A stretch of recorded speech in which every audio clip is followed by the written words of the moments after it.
Bonjour à tous, je vous retrouve aujourd'hui dans une nouvelle vidéo pour vous parler livres. Aujourd'hui, je vais vous parler de livres que j'ai lus il y a longtemps et qui aujourd'hui me restent en mémoire et restent parmi mes préférés. Alors, c'est pas forcément des coups de cœur, mais ce sont des livres dont j'ai jamais eu l'occasion de vous parler parce que je les ai lus avant la chaîne tout simplement et que on en a jamais discuté, mais que moi, j'ai bien aimé quand même. Voilà. Sur ce, donc, on va y aller. Alors, tout d'abord, Spellman et Associés de Lisa Lutz. Voilà, c'est un peu de la chiclite. On va suivre Izzy, qui est associée à ses parents en tant que détective privé. Le problème de Lizzie, c'est que... de Izzy, excusez-moi, c'est qu'elle ne peut pas s'arrêter quand elle est sur une affaire, qu'elle a décrété que le coupable c'était lui, qu'il l'était. Elle ne s'arrête pas avant d'avoir prouvé qu'elle avait raison. Et elle provoque des catastrophes, mais à l'appel, à la chaîne. Elle est terrible, voilà, tout simplement. Euh, Elle est très très drôle, voilà. J'ai lu 2 tomes, mais je crois qu'il y en a bien plus. Il va falloir que je me penche pour voir si je peux me trouver les autres parce que vraiment, moi j'ai bien aimé ce livre. Ensuite, je vais vous parler de Marianne Schaffer et Annie Brose du livre Le cercle littéraire des amateurs d'épluchures de patates. Voilà. Qui donc est une correspondance entre des gens d'un village et une jeune femme qui, après la guerre, prend contact avec eux et s'échange un peu des lettres, tout simplement. Et ce groupe d'amis va un peu lui raconter ce qu'il s'est passé dans leur village pendant la guerre. Et tout ça est sous forme de lettres. Voilà. Il y a beaucoup de personnages, à tel point que j'avais été obligée de me faire une fiche pour voir les relations entre les différents personnages du livre. Voilà, donc avec le personnage... excusez-moi. Avec le personnage principal au milieu et puis tous les autres membres. Pour pouvoir suivre au début, alors on rentre très facilement dedans, mais j'avais eu du mal avec le fait qu'il y ait beaucoup de personnages dans ce livre, mais avec ma petite fiche, je m'en sortais très bien et au final, ce livre est très touchant et je l'ai absolument adoré. Sans aller jusqu'au coup de cœur, mais je l'ai adoré quand même. Ensuite, de Stéphanie Meyer, Les âmes vagabondes. Je crois que je vous avais déjà parlé une fois de ce livre. Moi, je l'ai adoré. Je l'ai lu plusieurs fois d'ailleurs, tellement je l'ai adoré. Donc c'est l'histoire d'une jeune femme, Mélanie, qui fuit avec son petit frère et qui malgré tout s'est fait attraper et s'est vu implanter une espèce d'extraterrestre en elle qui essaye de prendre le contrôle, mais Mélanie résiste et ne veut absolument pas que cet envahisseur arrive à prendre le contrôle d'elle-même. Et donc elle va tout faire pour retrouver son petit frère de qui elle a été séparée, qui lui est caché en sécurité avec les rebelles, entre guillemets. Hein, voilà. Ils se sont installés tout un réseau dans des grottes. Mélanie va finalement réussir à retrouver ces grottes. Mais voilà, pour eux, ce qu'ils voient en elle, c'est le fait que elle est possédée par un extraterrestre et donc du coup, ils n'ont pas tout à fait confiance en elle. Puisque, certes, elle lutte pour reprendre le dessus de son corps, mais il n'en reste pas moins qu'elles sont deux à l'intérieur. Voilà. Donc moi je recommande ce livre. Il y a eu un film, je recommande pas forcément le film. Moi le film m'a pas fait rêver du tout. Je l'ai pas trouvé bien adapté. Franchement le livre est mieux. Ensuite, un livre qui a été difficile à lire, Hate List. On en avait beaucoup entendu parler donc de Jennifer Brown. Je l'avais lu à l'époque où tout le monde en parlait. À l'époque, j'avais encore pas la chaîne, mais j'étais déjà un joyeux petit mouton. Et donc, j'ai lu ce livre. Je l'ai trouvé quand même assez fort. Le thème qui est abordé est très difficile, hein, puisqu'il s'agit d'un jeune garçon qui finit par péter un câble et par rentrer au réfectoire avec un revolver et par tuer en partie, tuer ou blessé des camarades de classe. Et après enquête, il s'avère qu'il avait fait une liste de la haine, donc des gens qu'il haïssait. Ce qui va justifier pourquoi il a attaqué ses camarades, puisque nombreux d'entre eux étaient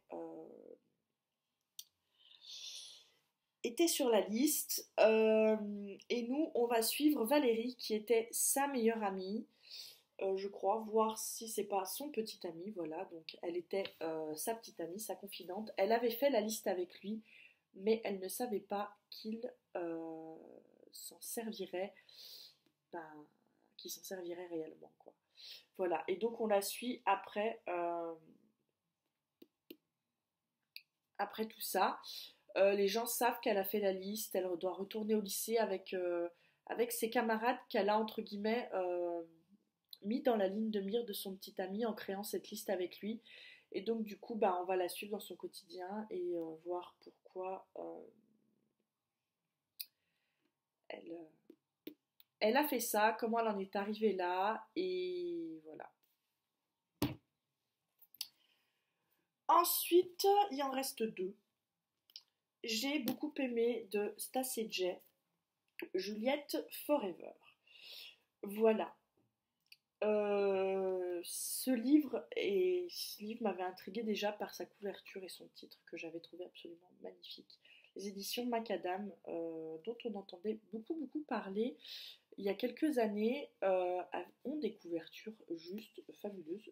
J'espère que la maison d'édition existe toujours, il faudra que je me renseigne, mais c'est vrai que je n'entends plus parler de leurs livres, alors que j'en avais acheté plusieurs à l'époque où la maison faisait grand bruit. Voilà, encore le côté joyeux mouton. Celui-là se base sur l'histoire de Roméo et Juliette, sauf que ce n'est pas l'histoire telle qu'on la connaît, de Roméo qui se tue pour Juliette et de Juliette qui se tue pour Roméo, mais bel et bien d'une histoire où Roméo et Juliette se mènent une guerre. Roméo représentant le mal et Juliette le bien. Il essaye de la tuer. Juliette revient dans le corps d'une jeune femme. Roméo revient dans le corps d'un jeune homme qui ont été tous les deux sur le point donc de mourir. Ils reviennent et Roméo doit tuer Juliette. Et ça dure comme ça depuis 4 siècles. Voilà, ils pourraient être ensemble, mais en fait, l'un des deux a fait quelque chose qui fait qu'ils se sont retrouvés maudits au point d'en arriver à devoir se battre l'un contre l'autre. Voilà. Il était vraiment très prenant. Moi, je l'avais vraiment beaucoup aimé. Ensuite, on va parler d'un livre là aussi très connu de Lorraine Oliver, Delirium. Là, je vous présente le tome 1. Je suis un peu dégoûtée parce que voilà, vous voyez, j'avais eu le tome 1 dans la très jolie couverture avec l'autre côté qui était comme ça. Moins joli, mais celui-là était vraiment très bien. C'est mon côté préféré, voilà, mais du coup, on a l'inverse, la photo avec l'écriture noire et là, l'écriture qui ressort par la photo. Et un dos qui était vraiment, voilà, dans une bibliothèque. Moi, ce dos ne me choque pas. Et au final, Black Moon, à l'époque, avait changé toute leur couverture et je m'étais retrouvée avec un tome 2, avec une couverture, somme toute, très banale, qui n'a absolument rien de transcendant et que, quand on voit celle-ci, on pourrait se dire que celle-là est juste un scandale. Et avec un dos absolument standardisé qu'ils ont fini par mettre sur tous leurs livres. La même histoire de couverture m'était arrivée avec les Journaux d'un vampire, qui eux avaient une couverture déjà moche devant, mais sur le côté qui avait une écriture Journal d'un vampire un peu particulière, et au final se sont retrouvés avec un dos standardisé aussi. Donc j'ai envie de dire c'est un peu pourri les changements de couverture au milieu de saga, Mais j'ai le choix, soit je rachète le tome 1 avec un dos tout pas beau, soit je garde ma belle édition. Donc j'ai choisi de garder ma belle édition. D'ailleurs, elle avait même un petit rabat, ce que n'a pas l'autre. Donc j'avais choisi de garder celle-ci, et tant pis si c'est dépareillé.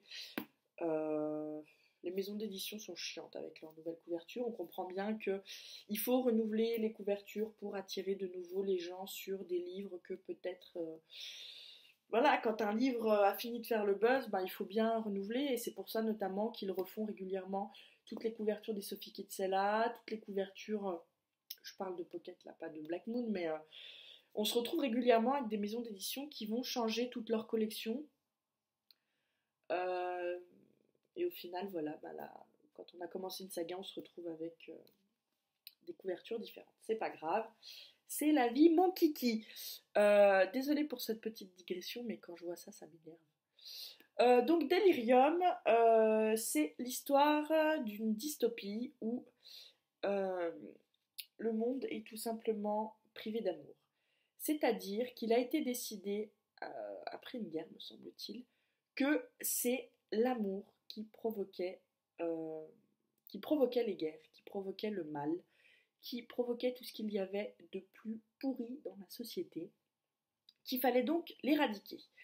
Arrivés à 16 ans, tous les jeunes doivent donc subir une opération qui vise à les priver donc de leurs sentiments amoureux. Et ensuite, on crée des associations suivant des tests pour marier les gens entre eux et qu'ils fassent des enfants, que l'on laisse grandir comme ça, et à qui on apprend que l'amour c'est pas bien, que il faut pas être proche des garçons, des filles ensemble, que il faut pas vivre comme dans l'ancien temps, que c'est le mal absolu. Et donc on va tomber sur une jeune femme qui, à quelques jours de son opération, pas de bol, va tomber amoureuse et va donc être atteinte selon les bonnes mœurs définies par la société du délirium. Et donc on se doute qu'elle va pas se laisser elle va pas se laisser se faire opérer, hein. Elle va pas vouloir, elle va pas être d'accord forcément, et donc voilà, on va suivre ce personnage qui va forcément, vous vous en doutez bien, entrer en rébellion pour ne pas avoir à subir l'opération et pour que les gens se rendent compte que toute cette histoire de l'amour qui est le mal absolu, c'est la fumisterie. Voilà, c'est un livre que j'ai beaucoup aimé. Du moins le tome 1, les deux autres tomes m'avaient un peu déçu. Ça reste malgré tout dans l'ensemble une très très bonne saga. Et même sans vous conseiller de lire toute la saga, lisez au moins le tome 1 parce que lui c'est juste de la bombe. Voilà. Et c'était tout pour ces livres que j'ai lus il y a très longtemps mais dont je me souviens quand même très très bien. Voilà. Il y a des livres comme ça. Sur ce, moi, je vais vous laisser. Je vous laisse me dire en commentaire quels sont ces livres que vous avez lus il y a longtemps, soit parce que vous regardiez déjà Booktube il y a très longtemps et que vous avez été un joyeux bouton de Booktube, soit parce que tout simplement vous étiez tombé par hasard sur ce livre et que vous l'avez lu, comme moi avec Lisa Lutz et Spellman et Associés, que donc juste vous avez adoré. Et que finalement, ces livres, comme ils sont sortis il y a très longtemps, ils tombent un petit peu dans l'oubli et qu'on en entend un peu moins parler et que vous aimeriez qu'on en entende parler, n'hésitez pas à me le mettre dans les commentaires parce que ça peut donner des idées lecture. Voilà. Comme si j'en avais pas assez déjà. Mais on en veut toujours plus quand on aime lire. Sur ce, moi, je vous laisse et puis je vous retrouve tout bientôt dans une prochaine vidéo, lecture ou autre. Hein, je ne sais pas. Nous verrons bien. Mystère, mystère.